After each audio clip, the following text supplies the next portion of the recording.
Good morning. Welcome back. President Trump taking his war against the media to a new level. The president denouncing what he calls fake news media and calling for firings after a string of major reporting errors are exposed. Yeah, it was a rough week. Todd Pyro joins us now with the escalating war of words here. Hey, Todd. Hey, Rob. Hey, Jillian. At least 4 media reporting errors this past week were corrected by reporters and/or their news organizations, of course, prompting a Twitter attack from the president yesterday afternoon. He wrote, quote, "Very little discussion of all the purposely false and defamatory stories put out this week by the fake news media. They are out of control. Correct reporting means nothing to them.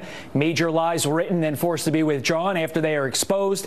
A stain on America." Here's the timeline. First, it was ABC News correcting a Brian Ross report that incorrectly accused Donald Trump of directing Michael Flynn to make contact with Russian officials before the election. Then it was Bloomberg and the Wall Street Journal who corrected stories that incorrectly claimed that investigators had subpoenaed Donald Trump's records from a German bank when it turned out that the subpoena concerned people or entities close to Donald Trump. Then it was CNN correcting a report that incorrectly said Donald Trump and his son Don Jr. had received an email allowing them to access hacked documents from WikiLeaks before such documents were publicly available. And finally, Washington Post reporter Dave Weigel issued an apology to President Trump for tweeting a photo of an empty arena prior to a Trump rally in Florida that had been taken hours before the event started. Nevertheless, some argue that misreporting actually bolsters trust in media. Take a listen. Mistakes are precisely the reason that people should trust the media. It's the process of bringing truth to light. The worst mistakes that press organizations have made in the coverage of Trump has precisely occurred in their overzealous effort to be fair to the president.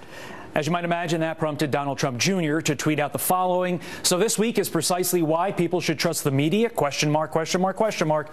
Have you lost your mind? MSM, mainstream media, happy, getting their narrative out there and forgetting about the truth. Only did so when forced to by people with large enough platforms to call them out. Sadly, most don't have that. So another week, more fuel on the fake news fire." Rob, Jillian? I love how you say question mark, question mark, question mark. Like you have to emphasize the question marks there. It was a heck of a spin by that CNN commentator. I mean, that's one way to play it if you're going to try. That was next level stuff right there. I mean, that's what that is. Thanks so much. All right, we asked everybody at home a fairly easy question. Does misreporting bolster trust in the media, or does it hurt? Well, Angela sent us an email and she writes, "Since when is it okay to tell a blatant lie? This is what is wrong with this country, telling lies. We must tell the truth. MSM, stop the lies."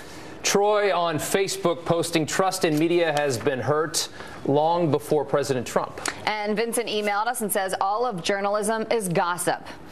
I don't agree with that. That's a tough one. And Sarah on Instagram writes, "Hurt. I don't want fake news. I want the truth." We all want the truth. Sarah, that's what we're trying to get to. Strive for every day. I'll tell you the truth right now. It's 26 minutes after the hour. How about that? President